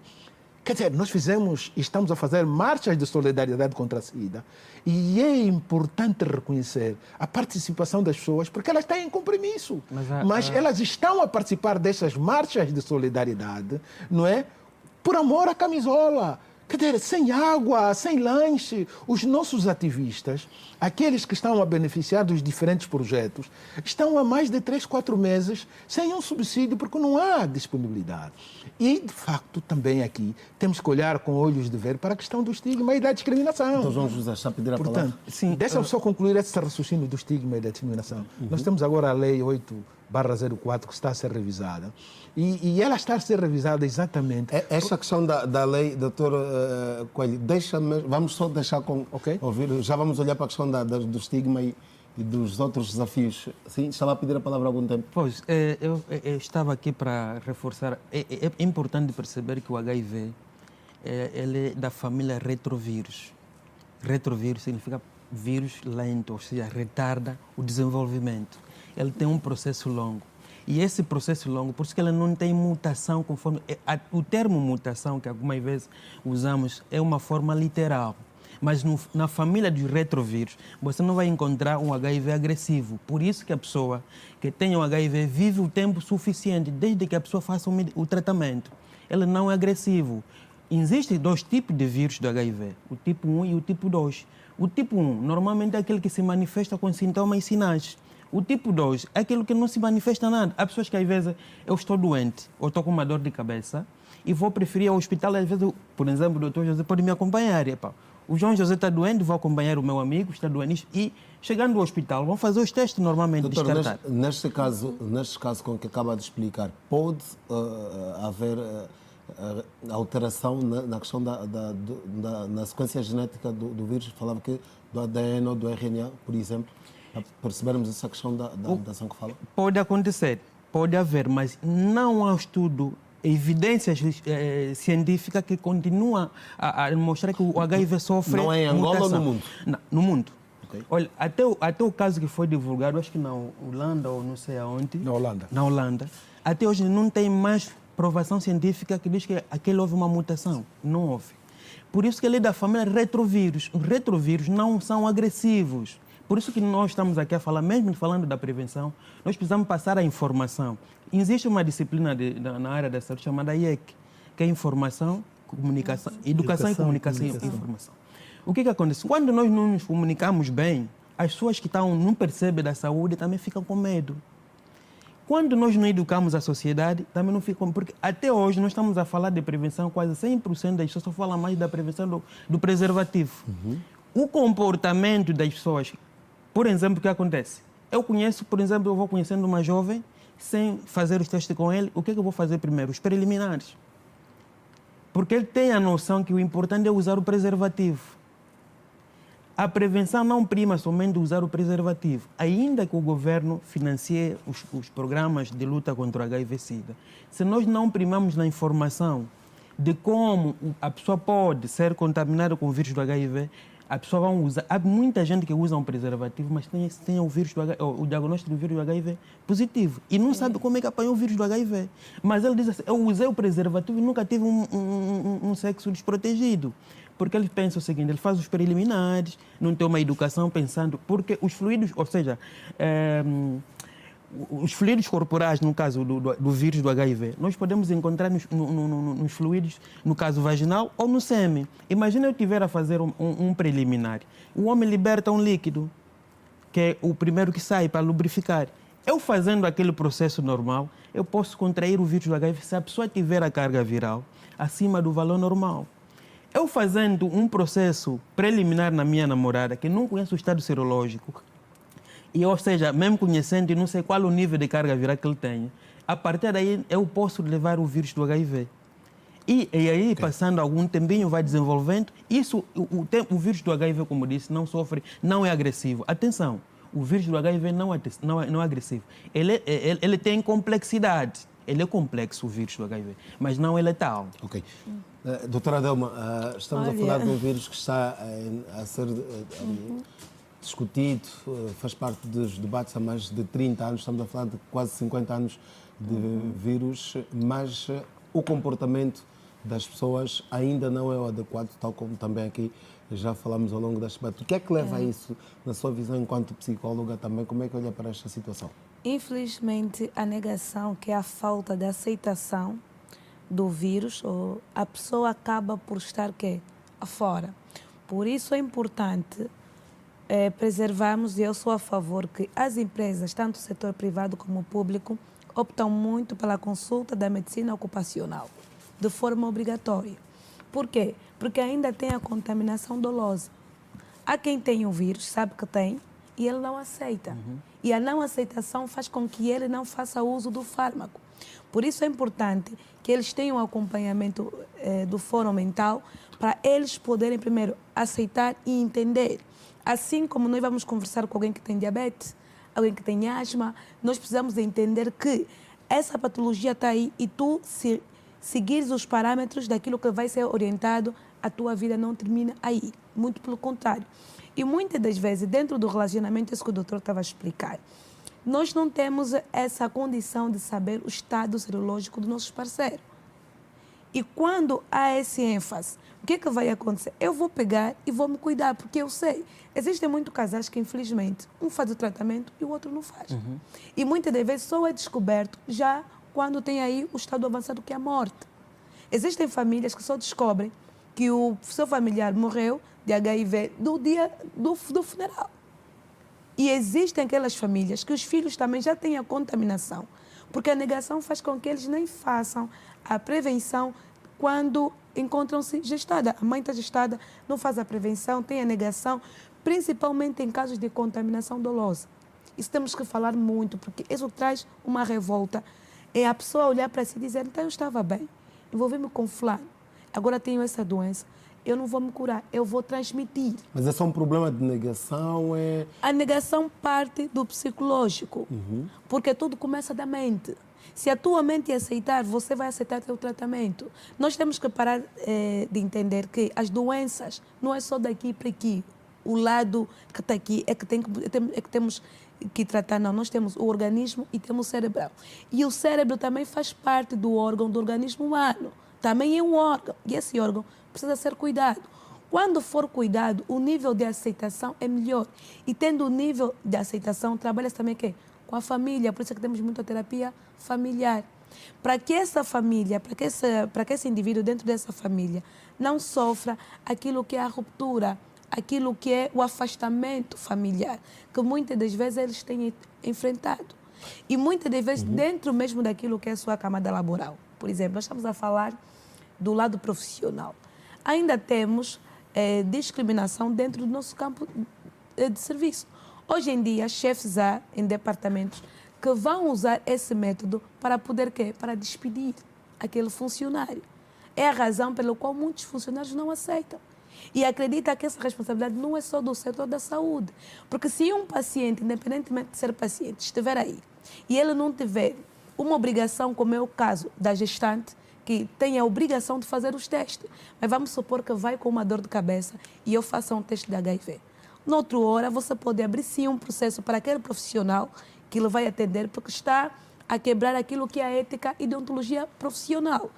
Então, se as empresas obrigarem com que todo... E eu, quando falo empresa, eu não estou a falar só do setor público, estamos a falar em nossas casas. Eu pedi à minha funcionária de lar para que possa apresentar-me um só teste serológico. Eu disse, olha, vai, eu vou pagar. Ela ficou assim, mas por quê? Não é? Quantos de nós temos as nossas ajudantes de lar que nem sequer soubemos do estado serológico? Doutora Antônio Coelho, sei que tem um posicionamento contrário quanto a esta exigência e porque falava também da lei que está a ser revisada. Olha, nós temos de ter algum cuidado, porque infelizmente, e apesar de muitas pessoas não aceitarem, a SIDA é uma doença diferente e deve ser tratada de forma diferente, porque ela começou com um grande tabu e seguramente que continua dentro desse tabu. É muito natural que eu chegue na minha comunidade e diga que tenha cancro, tenha tuberculose, tenha malária. Mas se eu disser que tenho VIH ou que tenho SIDA, de repente a comunidade vai reagir de forma negativa. Porque as informações que a comunidade tem em relação à doença vão levar a comunidade a esse tipo de reação. Então, nós temos de ter algum cuidado nessa questão, por um lado. Por outro lado, nós temos de criar condições para não continuar a expor as pessoas vivendo com VIH. Porque quando a gente expõe as pessoas vivendo com VIH, elas se afastam da luta, elas se afastam do processo. Quando eu tenho uma empregada em casa e eu estou a pedir à minha empregada para fazer um teste do VIH, seguramente que depois da realização do teste, eu vou exigir que ela me apresente o resultado. Ela se está a expor. Quer dizer, não é correto isso. Doutor Jeremias, está a sorrir para o questionamento. Não é correto isso. Por um lado. Por outro lado, nós temos de perceber que o principal constrangimento da luta contra a SIDA em Angola e no mundo é a questão do estigma e da discriminação. Mas quando fala em exposição, doutor Antônio Coelho, ou esta falta de divulgação, de apresentação, vamos ser mais práticos, se esconder, não atrasa o processo de... Eu vou lhe dar um exemplo prático que está relacionado com a contaminação dolosa. Virou moda a contaminação dolosa. E uma das coisas que nós estamos a fazer na lei, que está a ser revisada, de facto, é criar condições para que as pessoas não possam ser expostas no âmbito da contaminação dolosa. Não estamos a dizer que a contaminação dolosa deixou de ser crime, mas a verdade é que quando alguém vai à polícia e denuncia uma senhora, porque ela me contaminou, contaminar entre aspas, porque a SIDA não é uma doença que se contamina, mas é uma doença que se transmite. Mas o termo vulgar é contaminação. Quando a gente diz, não, a fulana me contaminou, a reação da polícia, em princípio, é o de quê? É o de prender a senhora, deter, depois vem a informação nas redes sociais. Nós estamos a expor. E é como disse aqui o nosso companheiro, nós não podemos expor as pessoas sem prova. E a prova tem de ser científica. Então, uma das coisas que nós estamos a fazer no âmbito da alteração da lei é proteção da exposição das pessoas vivendo com VIH, porque isso vai seguramente aumentar o índice de estigma e de discriminação associada à doença. Mas esta situação atrapalha ou não o processo de tratamento e aceitação da doença? Falava de prevenção. Não, deixa eu dizer o seguinte, para si, para os amigos lá em casa. Vou pedir que seja mesmo bem... Sim. Quando nós estamos a combater a transmissão dolosa, estamos a tomar uma medida de prevenção. Portanto, prevenir a transmissão dolosa ou combater as pessoas que têm esse tipo de comportamento, esse tipo de atitude, é contribuir para as ações de prevenção. Porque o contrário é seguramente, por um lado, aumentar as questões de estigma e de discriminação, mas, por outro lado, também aumentar o número de novas infecções e o número de mortes relacionadas. Isso. E o compromisso do país, só para terminar, o compromisso do país é o de reduzir as novas infecções por VIH e o de reduzir as mortes relacionadas. E isso só se faz com um compromisso individual. Pronto, eu estava aqui a dizer, nós falamos do tabu e temos que tirar o tabu para que a pessoa entre na prevenção. E fazendo a prevenção é tirar o quê? O tabu. O pedir que o seu funcionário faça um teste, que é muito normal, você já estando convicta daquilo que pode ser a melhor qualidade de vida, você pode auxiliar. Eu conheço pessoas que, depois de terem conhecimento, elas simplesmente não discriminaram, muito pelo contrário. Até custearam o tratamento, umas até fizeram com que esses mesmos funcionários pudessem ter o quê? Uma terapia cognitiva comportamental. Ficou essencial. Que ajuda muito, que ajuda muito para esse impasse. Okay. Sempre que nós queremos falar da prevenção, temos que tirar o tabu. Porque tabu com prevenção é omitir informação. E quando omitimos informação, lá em casa, se nós queremos ver que um doente portador do HIV é um doente que precisa do nosso auxílio, nós temos que tirar essa máscara. Doutor Jeremias, qual é o seu posicionamento? Muito cuidadoso em relação ao que a doutora acabou de dizer. Eu vou mais pela ideia do meu grande companheiro Coelho, segundo a qual tem de se ter cuidado. Porque a informação, da forma como a doutora passa, incentiva indiretamente que as patroas, a partir de amanhã, exijam um teste para as suas funcionárias. E atenção, pode não ter sido essa a intenção da doutora, mas é isso que incentiva. E nem todos estamos preparados para lidar com alguém que tenha um teste positivo. Okay. Se eu tenho uma empregada doméstica em minha casa, eu lhe vou exigir o teste para ajudá-la a tomar medidas preventivas. Não, o que vai ocorrer é ela fazer o teste, tão logo for positivo e apresentar a sua patroa, no dia seguinte ela está no olho da rua. Há profissões específicas em que é exigido, e o médico especialista em medicina do trabalho, ele avalia a funcionária em função da atividade que ela desempenha, vai exigir ou não fazer um teste. Vou dar um exemplo. Um médico cirurgião, por estar exposto a ter algum ferimento durante a realização de uma cirurgia, ele vai ser obrigado, antes de começar a sua atividade, a fazer um teste. Para, no caso de ser positivo, diminuir o risco. Mas quem vai cozinhar em casa, em que momento é que nós pode fazer um corte com uma faca. Que essa situação... Os acidentes na cozinha existem. Aqui, agora vamos depois entrar para as formas de transmissão e até que ponto é que os alimentos podem transmitir esta contaminação. Não vamos entrar por aí, senão o programa nunca mais acaba. Mas é preciso dizer que, no caso, estamos a falar do médico cirurgião, que também uma trabalhadora doméstica, um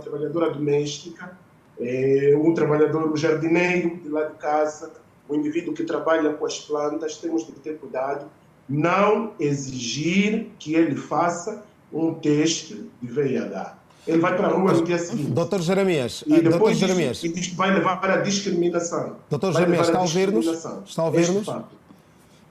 Se a doença em si não tem, a partir de sinais visíveis, externos no caso, esta omissão, pedir que o seu funcionário, que o seu colaborador faça o teste, não poderá facilitar também a vida deste funcionário caso esteja a viver com esta doença?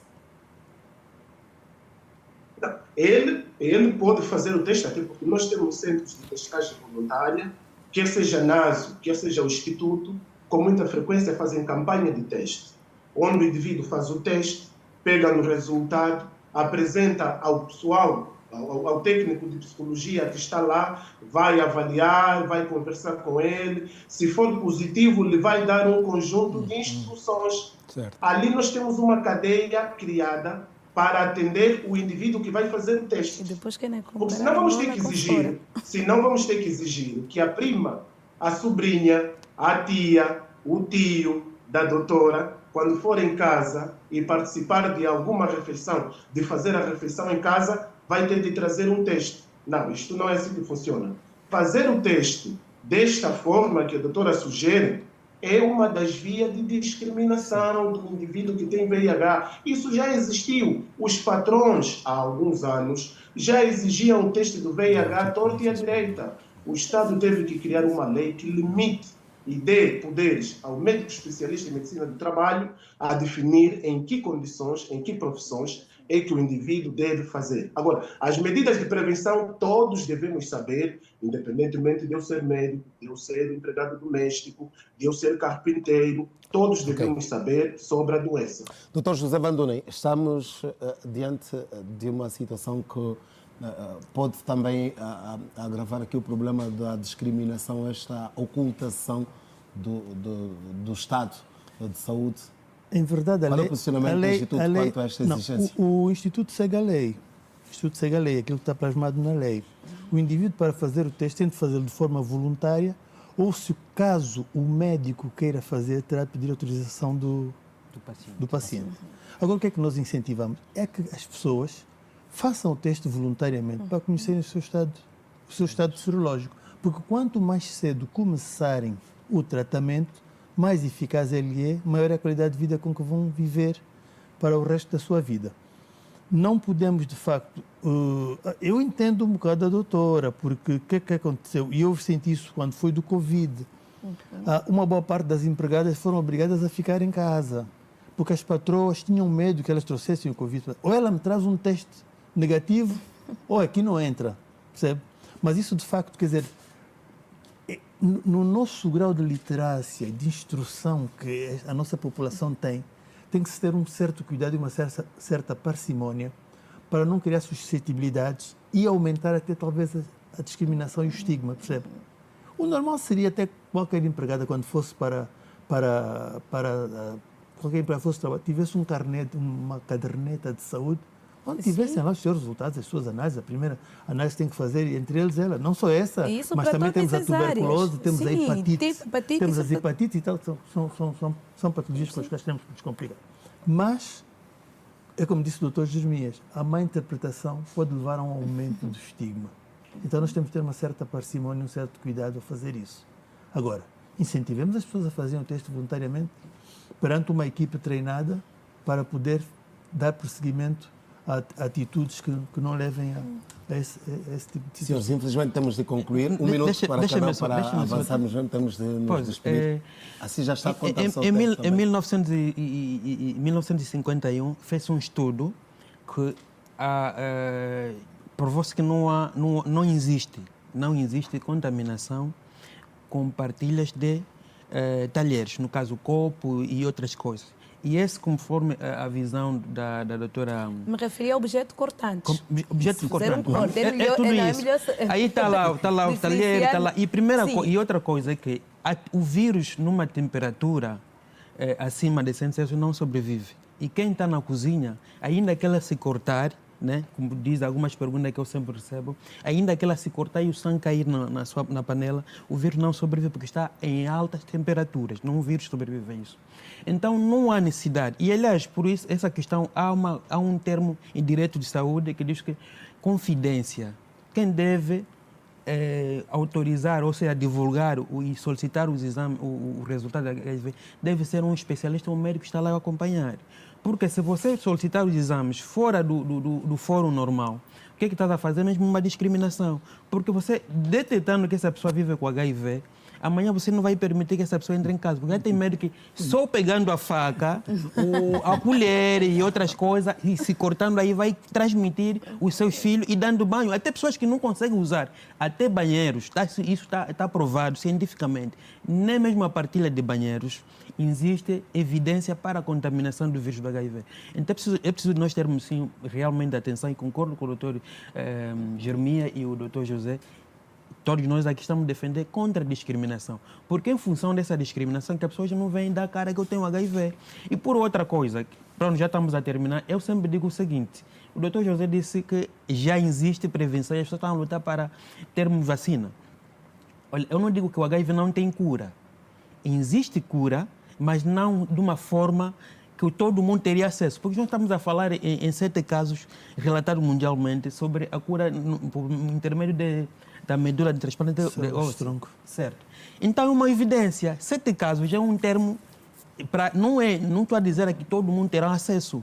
Então, em falta de ter esse acesso para todo mundo curar-se do HIV, não podemos brincarmos ou deixarmos ser contaminados, sabendo que tarde ou cedo vamos ter a cura, porque existe, mas não de uma forma abrangente. Então, preciso termos cuidado, porque se nós queremos passar aqui uma esperança para todo mundo, e como disse o doutor, que até 2030, talvez nós podemos eliminar, né, o problema do vírus do HIV. Como é que vamos eliminar? Como saúde pública. Com problema de saúde pública, certo. Com problema de saúde pública, mas existe que, em função das prevenções, como disse o doutor Jeremias, existe a prevenção, a PrEP e PEP, que as pessoas não usam.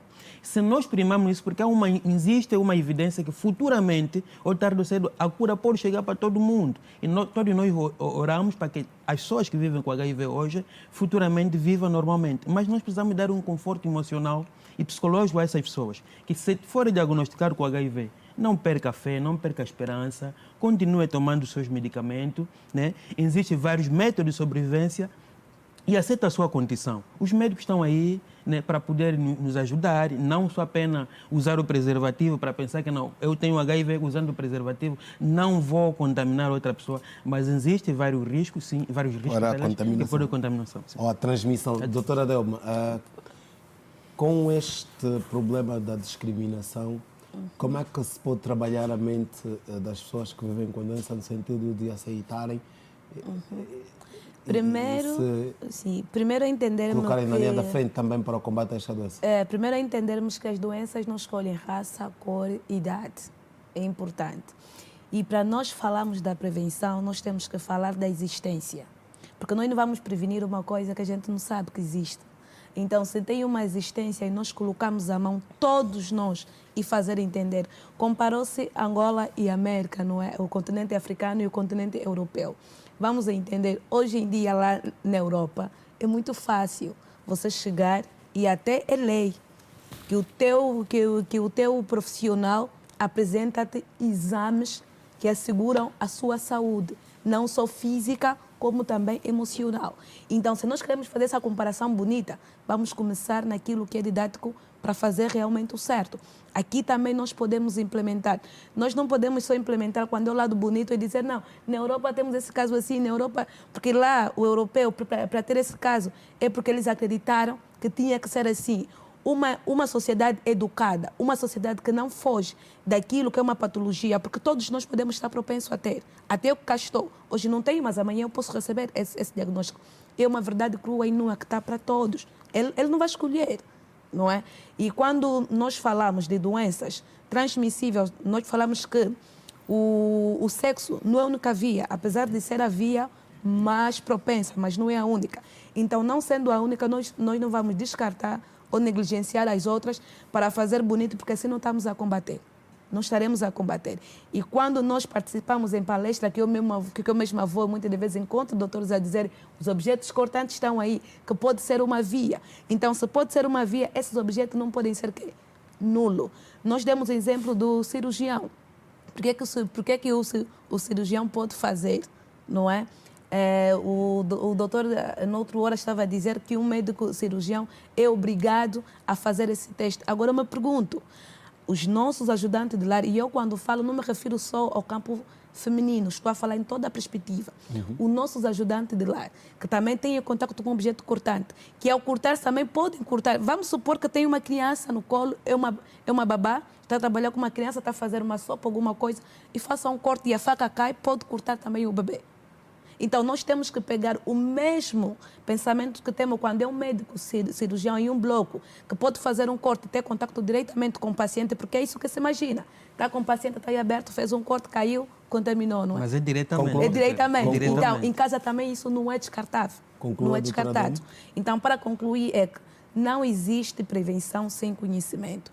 Devemos conhecer as causas, devemos prevenir, aceitando aquilo que é, porque o HIV existe, não é um tabu, e ao passar a informação temos que tirar todo esse tabu para juntos sermos mais fortes e lutarmos contra esse mal que tem assolado não só em Angola, como o mundo todo. Doutor Antônio Coelho, aqui duas notas, antes mesmo de começarmos o programa, falávamos da questão da desistência. Disse-nos que ronda por as alturas cerca de 52%. Eu lhe perguntava quais as causas desta desistência no processo de tratamento da doença e também a questão da discriminação. Hoje o Kwanza Norte é uma das províncias que mais enfrenta este problema da discriminação. Como resolver estas duas situações? Olha, o estigma e a discriminação estão a ajudar a aumentar o número de novas infecções por VIH e o número de mortes relacionadas com a SIDA. Portanto, se quisermos fazer um esforço a nível do país para reduzirmos o número de novas infecções por VIH e o número de mortes relacionadas com a SIDA, temos que atacar rapidamente a questão do estigma e da discriminação associada ao VIH, por um lado. Por outro lado, temos que entender também que o estigma e a discriminação estão a afastar as pessoas vivendo com VIH da luta. Portanto, o alto índice de estigma e discriminação está a criar medo, está a criar pânico, aumenta o preconceito e uma série de outros fatores que não estão a ajudar na resposta nacional. E aqui também temos de ter algum cuidado. E quando nós olhamos para a oferta que o país faz às pessoas vivendo com VIH do ponto de vista do tratamento antirretroviral, nós hoje temos de perceber que a taxa de abandono, o número de pessoas que entram no tratamento e abandonam por alguma razão, é muito elevado, é superior a 52%. O que é que isso quer dizer? Que se em janeiro 100 pessoas entram para o tratamento, em dezembro 52 dessas 100 abandonaram o tratamento. Dois fatores são fundamentais para o abandono. O primeiro é a disponibilidade dos antirretrovirais. As pessoas hoje estão a ir cada vez mais vezes à unidade sanitária, porque a oferta do medicamento está a ser feita de 15 em 15 dias. E como a maior parte das pessoas que vivem com VIH são de baixa renda, encontram aqui um problema do ponto de vista econômico, porque não têm resposta econômica para irem mais vezes à unidade sanitária, por um lado. Por outro lado, há também o problema da alimentação. As drogas antirretrovirais são muito fortes, exigem uma alimentação muito cuidada, e as pessoas, infelizmente, nesta fase do campeonato, com a grande crise social que o país vive, têm grandes dificuldades de conseguir comer. Então, aí, a escolha é entre continuar a tomar a medicação e ter problemas lá à frente, ou continuar a lutar para viver sem a medicação.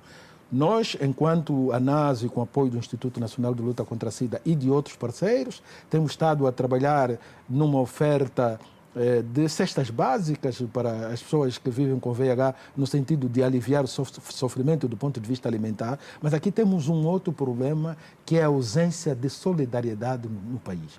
Hoje, a maior parte das pessoas não estão preocupadas com o problema dos outros. Infelizmente, a SIDA só é um problema nosso quando nos toca.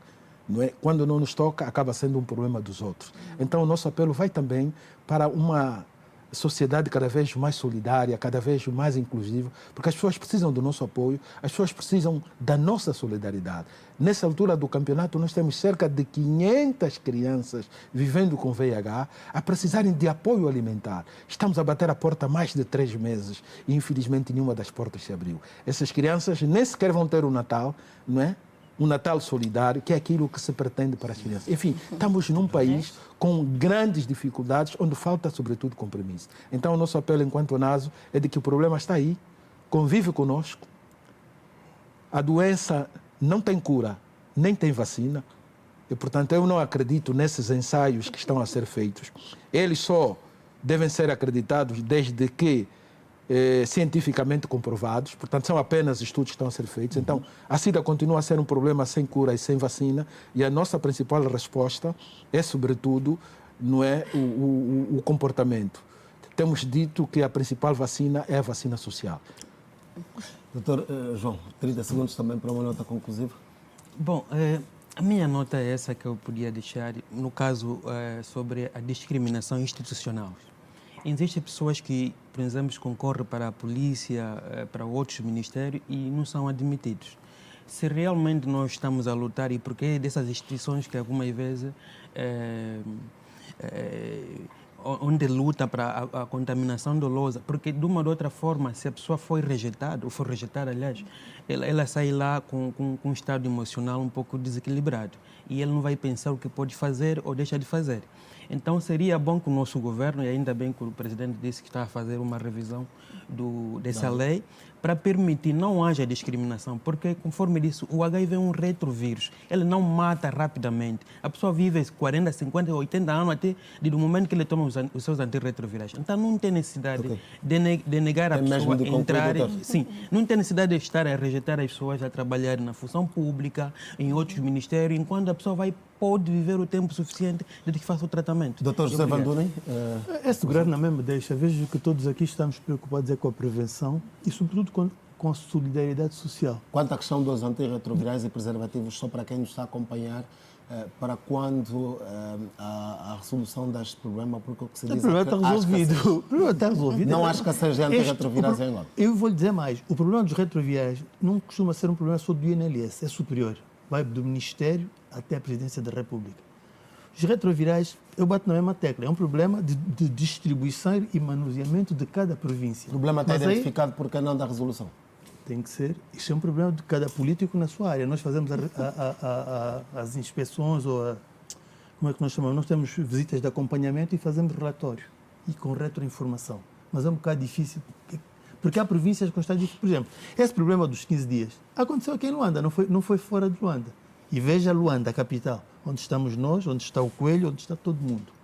Então, a minha palavra neste momento é de solidariedade, no sentido de cerrarmos fileiras e pensarmos no problema do VIH como um problema nosso, não dos que têm, mas de todos. Certamente temos de terem atenção a estas pessoas que já vivem e prestar-lhes a solidariedade máxima em todos os aspectos. Ok. Muito obrigado. Dr. Jeremias Agostinho, 1 minuto e nada mais para também a sua nota de conclusão. Sim, primeiro, concordar com a questão da discriminação que foi dito e reforçar em relação ao que eu chamo de vulgarização. Se por um lado há discriminação, também notamos que as pessoas vulgarizam a doença, não têm medo da doença, não têm receio de apanhar a contaminação, aventuram-se em atos de prática de ato sexual completamente desprevenido, partilham objetos perfuracortantes e isto não pode acontecer de forma nenhuma.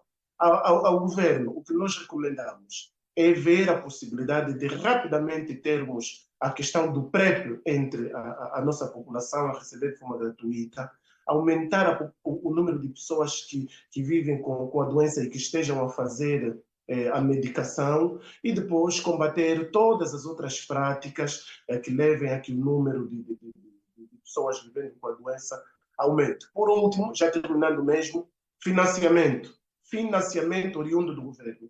Temos que dar mais dinheiro ao Programa Nacional de Combate ao VIH-Sida, ao Instituto Nacional de Luta contra a Sida, para que este combate seja mais efetivo e não ficarmos só dependentes de apoios como o do Banco Mundial, e outras organizações. Não dizer que foi feito um piloto na província de Benguela sobre o PrEP?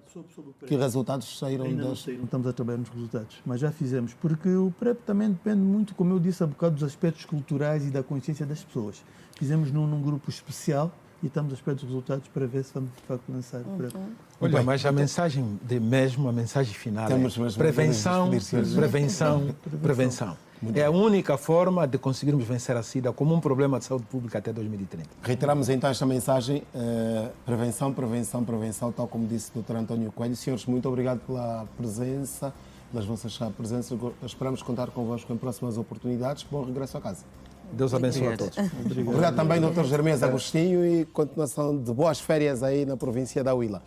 A você que acompanhou-nos também ao longo destas quase 2 horas de programa, muito obrigado. Já sabe, voltamos na próxima segunda-feira para mais um Girassol Debate. Até lá, fique ligado à Rede Girassol. Boa noite, fique bem.